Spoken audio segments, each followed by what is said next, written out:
बिस्मिल्लाहिर्रहमानिर्रहीम। Exercise number 9.2 है, long question है। अभी एक लड़के ने मैसेज किया था कि ये वाले सर सवाल करवा दें क्वेश्चन नंबर 2, तो मैंने कहा चलो करवा देता हूँ। Without expansion verified at, without expansion determinant है, इसको डिटर्मिनेंट लिए बगैर हमने प्रूव करना है कि ये ज़ीरो के इक्वल है। तो उसके लिए करेंगे क्या, वैल्यू लिखता हूँ पहले क्वेश्चन की, पहले जुज़ की, क्वेश्चन नंबर 2 के। Determinant -2 1 0 3 4 1 -4 2 and 0 is equal to 0।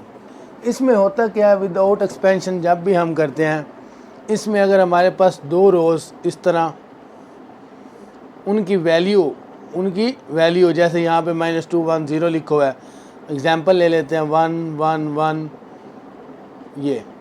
ये दो रोज़ एक जैसी हों, वैल्यू कुछ भी हो सकती है, या कॉलम एक जैसे हों, या पूरे डिटर्मिनेंट में एक कॉलम या एक रो एक जैसी हो, तो वो किसके इक्वल आ जाता है, ज़ीरो के इक्वल।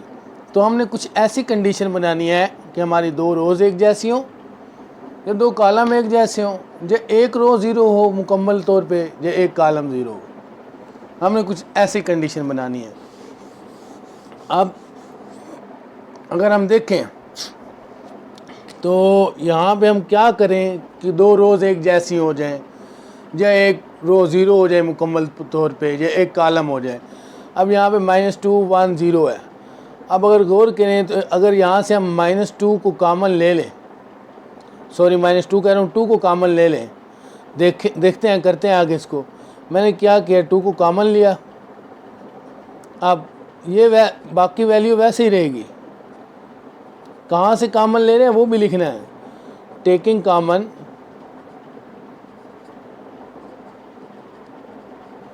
रो 3 2 हमने कॉमन लिया, ठीक हो गया। जब 2 कॉमन लिया तो क्या आ जाएगा, 2 2 उधर 4 होता है, तो 2 तो बाहर आ गया, तो 2 2 उधर 4 माइनस का 2, ये 2 इधर था बाहर आ गया, क्या बच गया 1, 0 है तो वो 0 ही।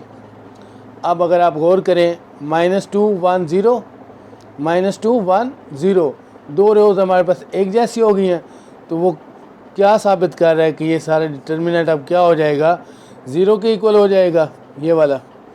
तो यहाँ पे 0 लिखते हैं। अब जब 2 को मल्टीप्लाई करेंगे 0 से तो क्या जवाब आएगा, 0। तो यही हमने प्रूव करना था, ठीक हो गया। क्वेश्चन नंबर 2 है हमारे पास, लेफ़्ट हैंड साइड बराबर है राइट हैंड साइड। अब हम अगर गौर से देखें, पहली रो और दूसरी रो दोनों की सेम है, चेंज क्या है, तीसरी रो चेंज है। अब हम कुछ इस तरह से करेंगे कि हम तीसरी रो भी उसकी चेंज कर देते हैं। हमने लेफ़्ट हैंड साइड लिया है, क्या करेंगे, लेफ़्ट हैंड साइड की जो पहली रो है, ये रफ फॉर्मूला आपके सामने करने लगा हूँ। जो पहली रो है उसको हम 2 से मल्टीप्लाई करें, तो 2 1 दर 2, 2 2 दर 4 और 2 1 दर 2, ठीक हो गया। और फिर उसके बाद हम 2 से R1 को क्या किया, मल्टीप्लाई किया, फिर माइनस क्या कर देंगे R3 से। R3 क्या है, 2 -1 2। अब जब सब्ट्रैक्ट कर रहा हूँ, माइनस कर रहा हूँ, तो यहाँ पे माइनस, ये प्लस हो जाएगा, अलामतें चेंज हो जाएंगी, माइनस कट गया 0, ये हमारे पास 5 हो गया, और ये हमारे पास क्या हो गया जी, 0। अब तीसरी रो जो हमारी सेम यही चीज़ बन गई है, अब इसको उस फॉर्म में लिख देंगे।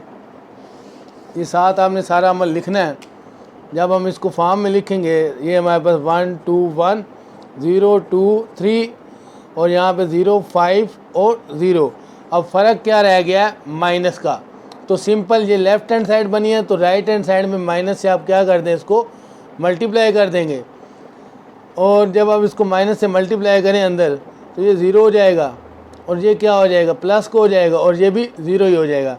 तो क्या साबित हुआ, 1 2 1 0 2 3 0 5 एंड 0। ये हमारे पास इसका दोनों left hand side and right hand side equal हो गई हैं। क्वेश्चन नंबर 2 है, जुज़ नंबर 3 है, इसको हमने 0 के इक्वल प्रूव करना है। तो इसके लिए बड़ा ही आसान तरीका है, तो इसको ऊपर कर देता हूँ अब ताकि समझ आ जाए, जगह थोड़ी है ना।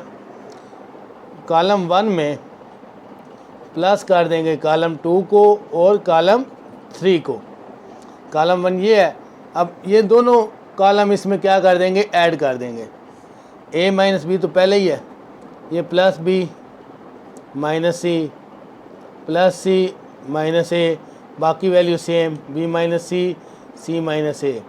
इसमें भी अब जब ऐड करेंगे b minus C plus C minus A, ये वैल्यू लिख रहा हूँ जो ऐड कर रहा हूँ, और फिर ये आएगी प्लस a माइनस बी, क्योंकि कॉलम में ऐड कर रहा हूँ उसमें। ठीक हो गया, ये ऐसे ही रहेगा c minus A minus B. अब यहाँ पे c minus A plus a minus B plus b minus C, a minus B minus C determinant. अब अगर आप गौर करें, a से प्लस माइनस कट गया, प्लस माइनस कट गया, b प्लस माइनस सी भी कट गया। इसी तरह आपने ये भी b प्लस का, माइनस का, a प्लस का, माइनस का, c प्लस का, माइनस का, ये भी सेम इसी तरह ही कटता है। तो हमारे पास यहाँ पे फिर क्या कंडीशन बन जाएगी, एक हमारे पास जो कॉलम है वो क्या हो जाएगा, मुकम्मल तौर पर 0 हो जाएगा। और जब ये 0 हो जाता है तो हमारे पास क्या हो जाता है, डिटर्मिनेंट किसके बराबर हो जाता है, मुकम्मल तौर पर 0 के बराबर हो जाता है। अब ये सारा डिटर्मिनेंट किसके बराबर है, 0 के। तो यही हमने प्रूव करना था। क्वेश्चन नंबर 2 का तीसरा जुज़ भी कंप्लीट हो चुका है। क्वेश्चन नंबर 2 है हमारे पास, और जुज़ नंबर हमारे पास क्या है, इसका 4 है। इधर नज़र नहीं आ रहा होगा, ठीक हो गया। जुज़ नंबर हमारे पास 4 है, इसमें भी हमने 0 को इक्वल करना है। तो सिंपली क्या करना है, आप देखें, अगर हम इसको a b c से मल्टीप्लाई करें और a b c से ही डिवाइड करें, तो फिर अब जब हम a से कैंसिल करेंगे तो b c बनेगा। अब multiply by a b c, divide वाला बाहर आएगा, मल्टीप्लाई वाला अंदर आएगा, वो भी किसके साथ, multiply by and divided by A B C, किसके साथ, रो 3 के साथ। किसके साथ, ये साथ लिखना होता है, बी सी वैसे, सी ए वैसे ही, ए बी वैसे ही, ए cube B cube C cube. अब जब इसके साथ मल्टीप्लाई हुआ 1 के साथ, ए बी सी आ गया, इधर भी ए बी सी आ गया और इधर भी ए बी सी आ गया। नीचे ए है, नीचे बी है, नीचे सी है। क्लियर।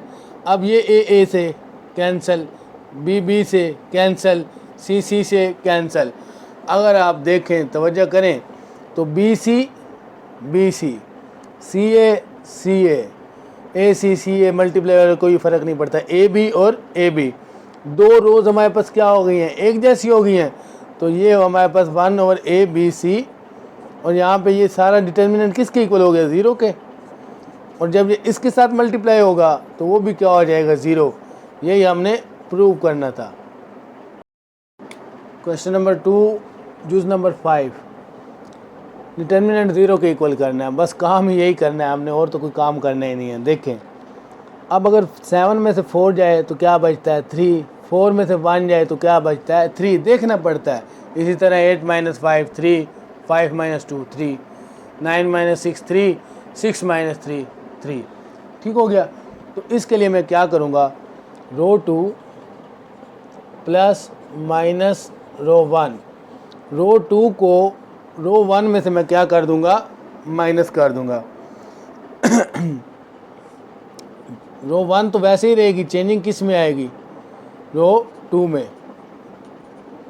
अब देखो, मैं साइड पे एक थोड़ा सा अमल करता हूँ, माइनस कर रहा हूँ ना। ये देखिए, x + 1 और x - 4। ठीक हो गया, x + 4। अब जब माइनस करूँगा ये कट जाएगा। ठीक हो गया। और यहाँ पे हमारे पास क्या रह जाएगा, 3 रह जाएगा। मैं क्या कर रहा हूँ, रो 2 पहले ऊपर आनी है, क्योंकि रो 2 में से रो 1 माइनस कर रहे हैं। तो रो 2 हमारे पास क्या है, x + 4, और रो 1 क्या है, x - +1। ठीक हो गया। माइनस और माइनस ये कट गया, और यहाँ पे हमारे पास क्या बच गया है, 3 बच गया है। नज़र आ रहा है, नहीं आ रहा, आया तो मैं इसको दोबारा कर देता हूँ। रो 2 माइनस रो 1, रो 2 हमारे पास क्या है, देखें तो x + 4, रो 1 क्या है, x + 1, माइनस किया, ये कट गया, और यहाँ पे हमारे पास 3 आ चुका है। ठीक है। अब क्लियर है। अब देखो ये दोनों हल हुए तो यहाँ पे क्या आया 3। अब ये x x से कट जाएगा और 5 - 2 3, ये भी इसी तरह, और यहाँ पे क्या आ जाएगा 6 - 3 3। अब इसी तरह रो 3 प्लस माइनस रो 1 करेंगे, ठीक हो गया। तो वो हमारे पास क्या बनेगा देखते हैं उसको। 7 - 1 6 बच जाएगा, x x से कट जाएगा। 8 - 2 6 बच जाएगा। 9 - 3 6 ही बच जाएगा। यहाँ तक क्लियर है। अब हमने क्या करना है, taking common 3 and 6, row 2 and row 3, row 2 और रो 3 में से हमने क्या कॉमन ले लिया, 3 एंड 6 कॉमन ले लिया। अब जब 3 एंड 6 कॉमन आया इन दोनों में से, रोज में से, ये तो वैसे ही रहेगा, 3 बाहर आ गए तो 1 1 1 1 1 1, 2 रोज़ एक जैसी हो गई हैं, तो ये सारा किसके इक्वल हो गया है, 0 के इक्वल हो गया है। तो ये हमारे पास प्रूव हो गया, left hand side is equal to right hand side. इधर 18 था, ये 0 था, 18 0 से मल्टीप्लाई होगा तो 0 आंसर आ जाएगा। सिंपल। जूस नंबर 6 है, ये आपने प्रैक्टिस करनी है, प्रैक्टिस से आएगा, वैसे नहीं आएगा, प्रैक्टिस से आएगा। आप इसको 2-3 मरतबा करेंगे, प्रैक्टिस से आएगा। अब करना क्या है, इसमें सबसे पहले ये लेफ़्ट हैंड साइड को हमने राइट हैंड साइड के इक्वल करना है। सबसे पहले जो हमारे पास अमल होगा वो हम क्या करेंगे, रो 2 को रो 1 एंड रो 2 को आपस में क्या कर देंगे, एक्सचेंज कर देंगे। ये जो वैल्यू है लेफ़्ट हैंड साइड, इसको हम हल कर रहे हैं, इसको नहीं कर रहे हैं, इसके बराबर लाएंगे। तो जब रो 2 और रो 1 को हम एक्सचेंज करेंगे तो क्या होगा, ये D E F ऊपर आ गया और A B C नीचे आ गया, बाकी हमारे पास G H K बच गया, इधर इक्वल डाल लें। अब इससे आगे जा रहा हूँ मैं। अब मैं क्या करूँगा, साथ लिखना भी है, एक्सचेंज इंटरचेंज रो 2 एंड रो 1। अब इसके बाद हम क्या करेंगे, कॉलम को इंटरचेंज करेंगे। कॉलम कौन सा, C1 and C2, C1 and C2 को इंटरचेंज करेंगे तो ये देखें E इधर आ जाएगा, B भी आ जाएगा और H भी। C2 वाला C1 में आ गया, C1 वाला C2 में आ जाएगा, D A G, और ये वैसे ही लिखा रहेगा F C K। क्लियर। अब हम इसका क्या कर लेंगे, ट्रांसपोज लेंगे। तो जब हम इसका ट्रांसपोज लेंगे तो देखें, रो को कॉलम में चेंज करेंगे, E D F ये रो थी, कॉलम में लिख दी, ठीक हो गया। फिर B A C ये रो, ये कॉलम हो गई। फिर ये रो, अब ये कॉलम हो जाएगी H G एंड K। अब देखें ये वाली वैल्यू इसके इक्वल हो गई। तो हमने यही प्रूव करना था, left hand side is equal to right hand side.